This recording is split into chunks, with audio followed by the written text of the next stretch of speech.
Estamos na Socom, na sede da Socom, com o presidente da entidade, Eduardo Moura, que vai falar para a gente um pouquinho sobre o que está sendo lançado aqui hoje, que é a proposta da nova Socom. Pergunto então, Eduardo, boa tarde. Pergunto para você o que muda substancialmente e qual é o objetivo dessa nova Socom. Boa tarde, Moacir. Na realidade, a nova Socom visa a união da cadeia. Não adianta mais a gente discutir a cadeia por pedaços. Ou nós sentamos todos na mesma mesa, acertamos as nossas diferenças, que são poucas, não são muitas, perto daquilo que nos une, perto das perspectivas que nós temos de mercado, de crescimento, de melhoria da qualidade, de acertos na questão de balança, na questão de tipificação, qualificação de carcaça, na questão do toalete, é tão pouco. E o mercado que se abre agora, principalmente com os Estados Unidos, com esse reajuste do dólar, que agora caiu um pouco, mas mesmo o dólar a 3,20, 3,30, abrem mercados importantes. Atrás dos Estados Unidos deve ir a Ásia, que normalmente seguem a mesma política sanitária americana. Então, nós temos enormes perspectivas. Nós não podemos perder esses espaços, essas oportunidades, com discussões internas. Então, a ideia foi colocarmos todos numa mesma associação. Ela deixa de ser uma associação simplesmente de confinadores, para que nós possamos, numa associação transparente, numa associação onde existe um estatuto que não permite várias reeleições, não permite que nós vemos em várias entidades nossas a perpetuação no poder, uma entidade que pretende ser aberta à discussão, unir a cadeia. Unir os frigoríficos, o varejo, a indústria de medicamentos, os pecuaristas, de todos os matizes, né, para que a gente possa discutir o mercado. Você poderia dar um exemplo dessas poucas diferenças, uma delas que você acha que precisa ser combatida ou precisa ser tratada, discutida mais urgentemente? Eu acho que nós temos que discutir muito a questão de classificação de carcaça, nós temos que discutir padronização. Nós não podemos vender qualquer boi ao mesmo preço, qualquer carcaça ao mesmo preço.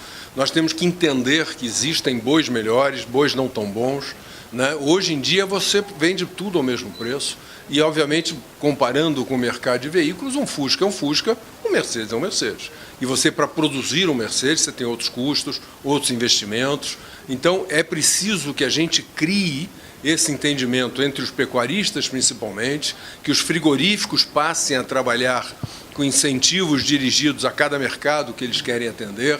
E é o que eu disse antes, quer dizer, nós precisamos que o consumidor entenda, nós, enquanto cadeia, temos que trabalhar mais o marketing, nós não atingimos o nosso consumidor, nós não ensinamos ao nosso consumidor a usar o nosso produto, né? Nós precisamos levar a nova dona de casa, o conhecimento da carne, porque ninguém produz boi, nós produzimos carne, né? Então o nosso consumidor ele compra carne. Então eu acho que essas são as questões mais fundamentais. As diferenças, como eu disse antes, são pequenas, fáceis de acertar. Na questão da classificação de carcaça, isso envolveria, na visão de vocês, da Socom, uma regulamentação do governo? O governo fica de fora disso só com frigoríficos, a discussão? Não, eu acho que em algum momento nós vamos ter que ter uma regulamentação, mas a discussão já está acontecendo, né, entre a CNA, a Socom, a BIEC, todos os vários órgãos, né, já está acontecendo, nós vamos chegar a bom termo e nós vamos começar a implementar. A própria cota 481, a chamada cota hormônio, nos forçou a caminhar nesse sentido, porque ela exige uma classificação de carcaça. Então, essa discussão já existe, em algum momento será regulamentada. Nós temos uma antiga, que é a Brasil, mas talvez a gente tenha que fazer umas certas adaptações. Uma outra pergunta, agora voltada mais para confinamento. A gente sabe que está um ano difícil, né, com margens apertadas aí para quem está confinando, por causa do preço dos insumos. Qual é a perspectiva? Vai reduzir muito? Como é que você está vendo isso hoje? Eu acho que no curto prazo, esse ano nós teremos menos animais terminados do que tivemos ano passado, né, em função de menor número mesmo de animais, em função do preço dos insumos, principalmente o milho, né, o preço de reposição. Mas eu estou muito animado, eu estou na expectativa que amanhã se inicia da fase final do impeachment. Eu acho que, se tornando o presidente interino Temer presidente definitivamente, o ânimo brasileiro eu acho que vai mudar. porque o empresário, o investidor, ele precisa ter confiança na política econômica. Ele tem que ter confiança em quem está no comando do país.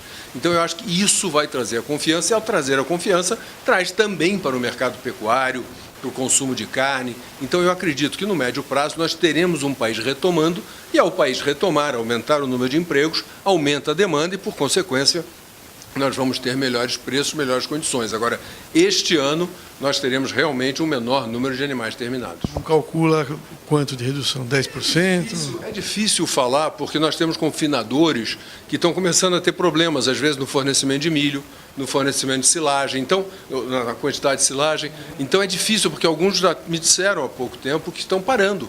Eles não estão conseguindo comprar o milho e vão parar. Então, é difícil a gente dar uma estimativa esse ano.